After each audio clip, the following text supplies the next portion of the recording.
Hi guys, it's Allie. I'm back here with you on the good, the bad, and the unfiltered. The story of my Ehlers Danlos journey, my life with Ehlers Danlos. And this is part 3.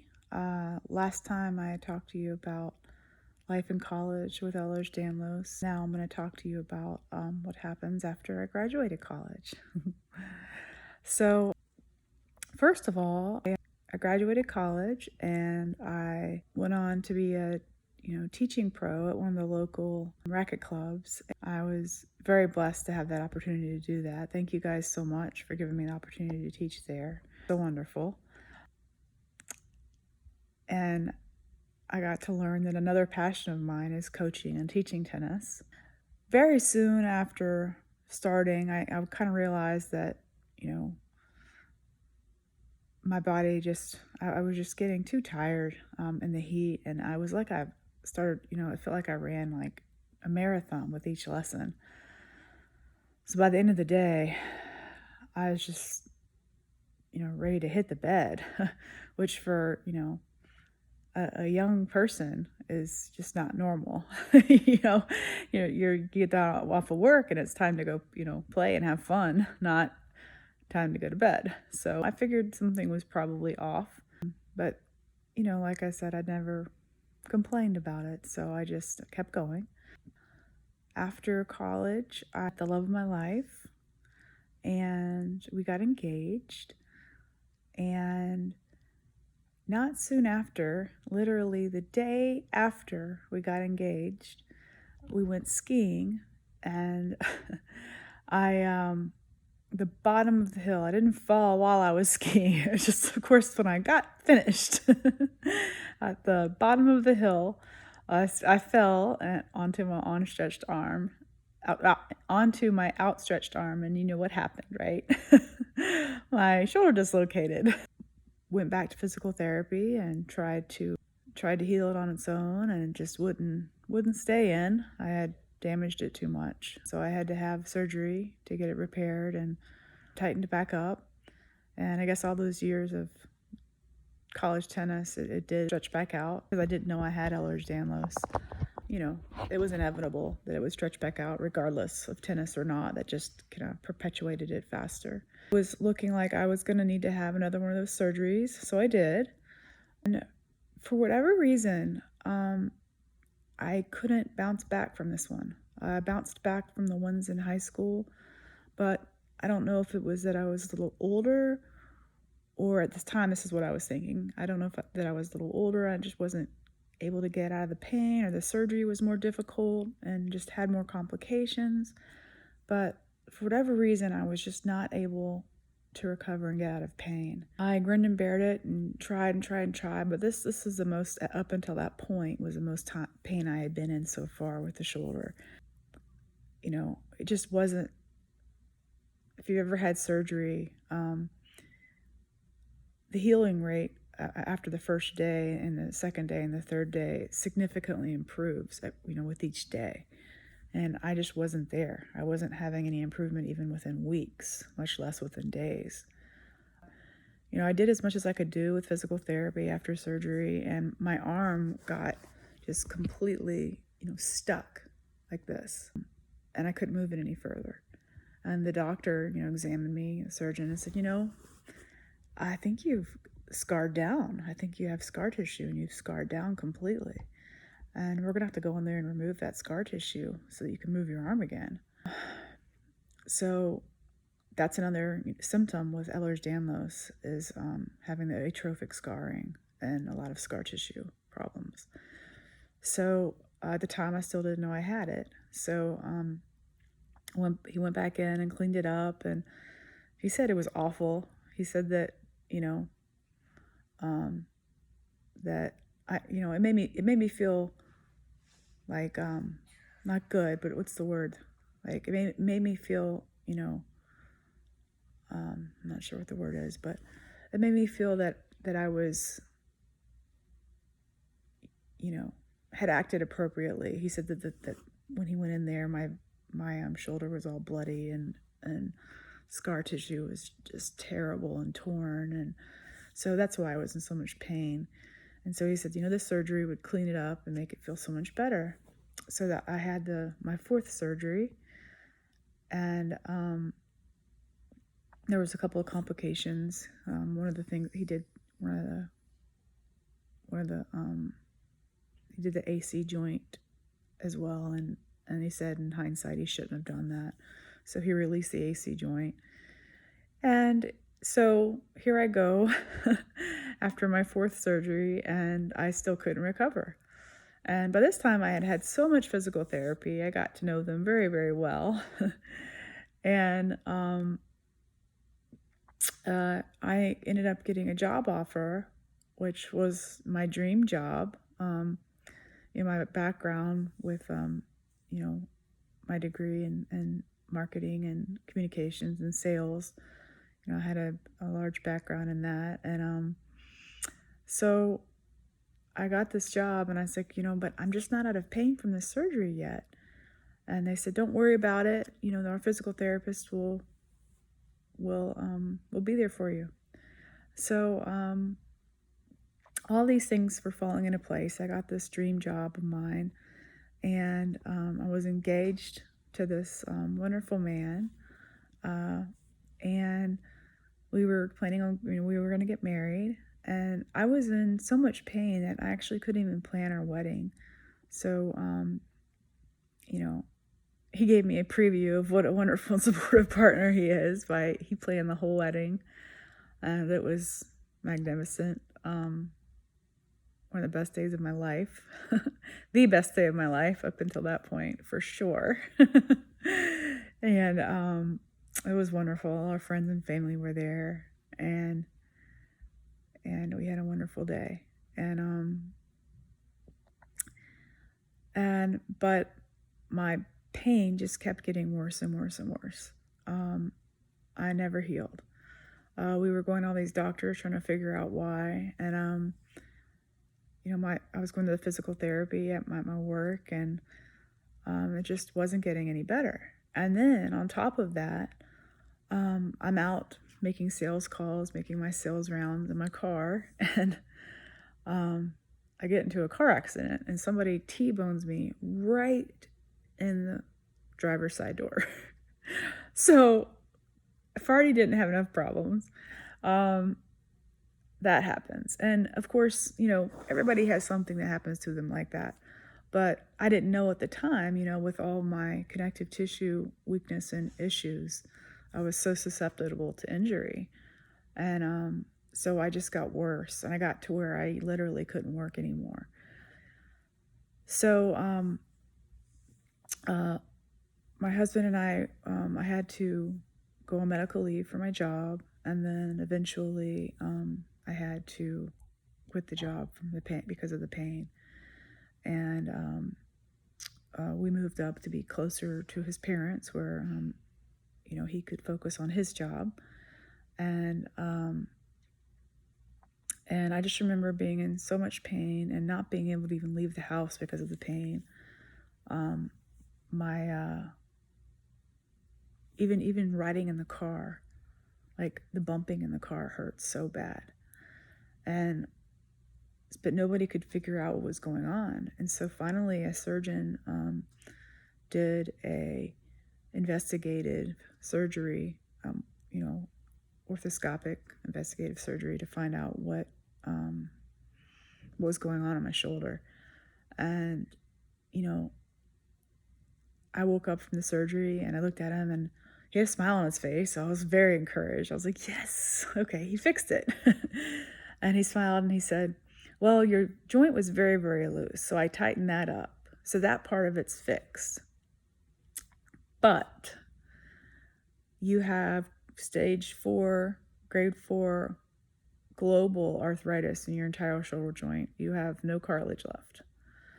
And we were like, what in the world? I mean, I was so young. How did this happen? So, yeah. So it was not good news. So we met with him, and I continued with physical therapy, and he said, he could cleaned up some of the joint, and I had some sharp edges that he cleaned up and thought maybe those were causing me extra pain, and with the laxity of the joint, he thought maybe that was causing extra pain. So he tightened my shoulder up and cleaned it up, and we just kind of said, all we can do is hope for the best now. Well, from then, my shoulder just declined faster and faster and faster. It completely rendered me immobile. It was completely debilitated with the pain, and I couldn't use my arm at all, So we, went everywhere. I went everywhere to try to look for solutions, and finally found a doctor that would do a total shoulder replacement on me. And he did a total shoulder replacement on me. And honestly, that was tough. That was awful. Not only was I having to recover from this terrible, really traumatic shoulder surgery, total shoulder replacement, both sides. I was told that I could never play tennis again. And not because I wasn't going to physically be able to play tennis ever, but that I was getting the replacement so young that I would wear the joint out, and so it just wasn't possible. So I went through a time where I had to grieve my former self and grieve, that I wasn't going to be able to be that tennis player anymore, that I loved, that person that I loved inside. And that was the hardest part of the journey so far for me. But we had a blessing come along, and I got pregnant. And I loved having her in my belly every second. It was amazing. But there's another thing that I didn't know.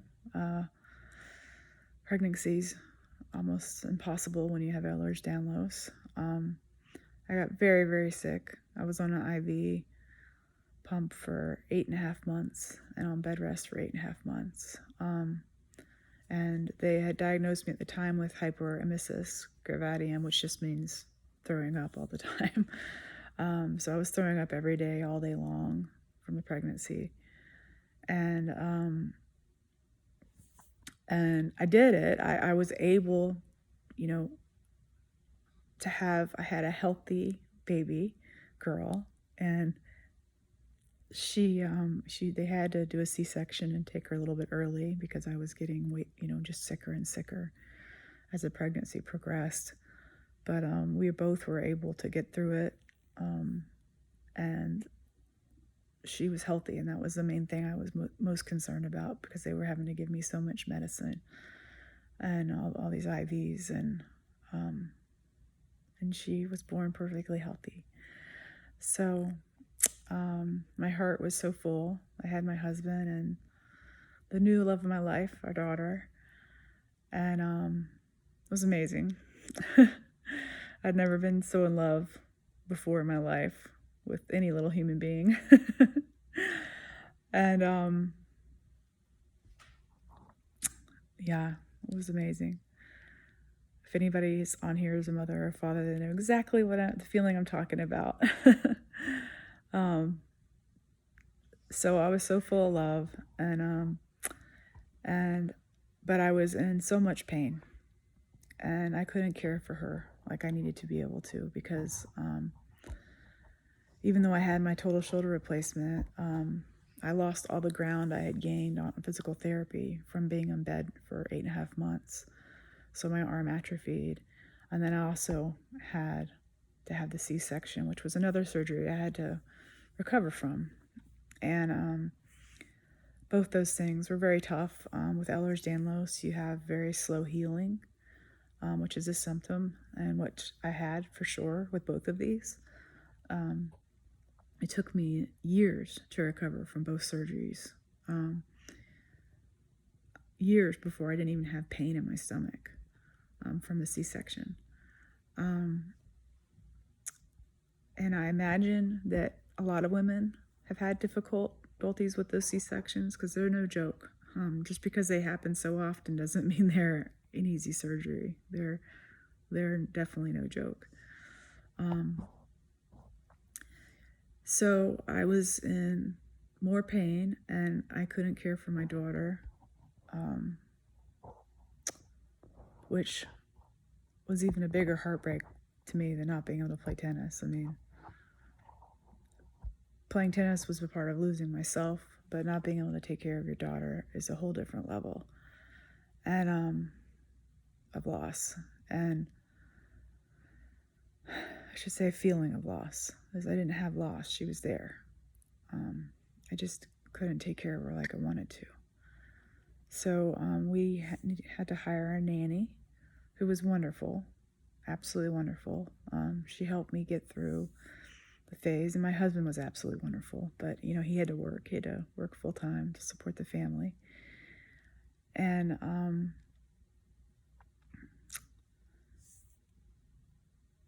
it was great, and I had help, which I was blessed to have.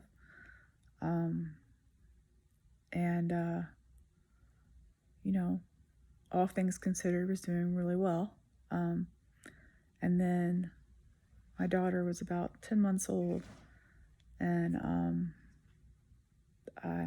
this doesn't have to do with EDS, but I think all trauma in your life affects your health, and I think this definitely affected my health. I was very close with my dad, and my dad suddenly passed away. It was a carbon monoxide accident. He was cooking over the stove, and there was a leak, and had a carbon monoxide accident, and he was inside an RV, so he was in a closed off area, and they said level of exposure, he probably passed away in 20 minutes. But I had just talked to him on the phone. I mean, he was a healthy man, and not a single health problem. And then I get a phone call, saying that he had passed, and it just was unbelievable. I don't wish that on anyone, losing a parent. It's inevitable in the scheme of life, but when they're taken too soon from us, it's not fair. It's not fun, and but it's part of life. So I had that to bounce back from. I had the surgery and then the pregnancy, all three of them that I was dealing with at one time. And my health continued to decline.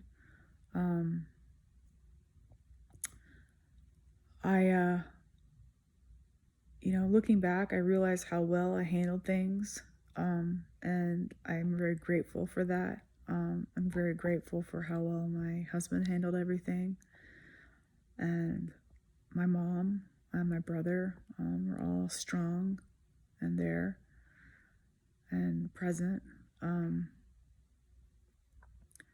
My brother, I have a younger brother. You can probably tell by my smile, but 8 years younger than me, and he started calling me every week to check up on me, and he's been calling me every week since. And thank you, buddy. You're awesome. Thank you to my sweet mom. Thank you to my sweet husband for taking such good care of me during this time. I know that it wasn't easy. Seeing me go downhill.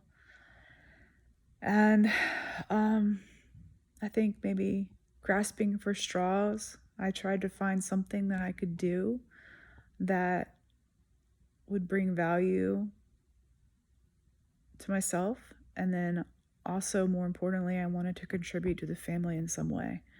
So I started designing these these necklaces, teething jewelry necklaces that moms wear and babies could chew on, and started designing, teething toys and teething products.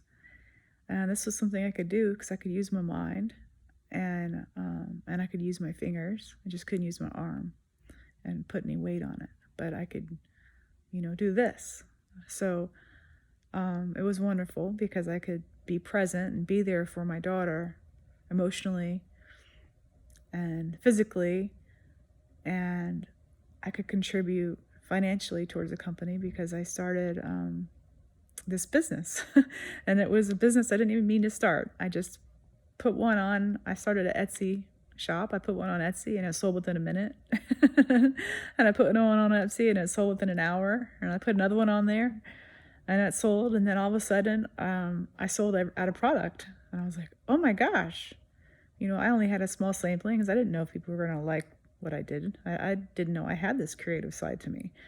So slowly but surely, I developed another passion, and that was,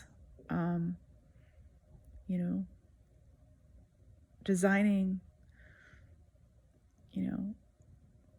fashionable but functional jewelry for moms and dads. Actually, I ended up doing a dad line as well. So that brought, that part of my heart that I felt like was broken. It kind of brought that back to life. And so I started this business, and things started humming along again. And even though my health wasn't perfect, I was being successful in another part of my life. And I started being rejuvenated and realizing that, in the midst of adversities, you can still accomplish anything. So that's what I did, is I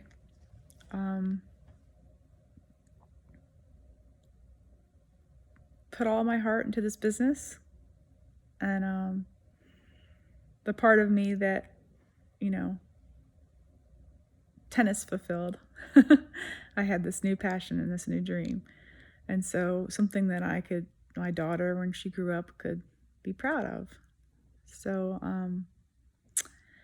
this is all I can do right now. I'm getting very, very tired. But please join me in the 4th episode where I talk about what happens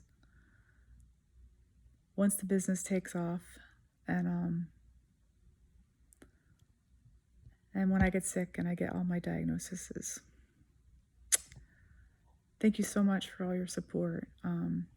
If anybody has a story to tell, I highly recommend doing what I'm doing, vlogging and sharing it with people. It spreads awareness. It spreads hope. Gives you a sense of community, and it's very cathartic for the person, me, that's sharing. I feel like I've healed a lot from a lot of the things that I've talked about with you guys, just from sharing them. So thank you so much for letting me share my story with you and listening to me. Bless all of you, and love and hugs, and I'll talk to you soon.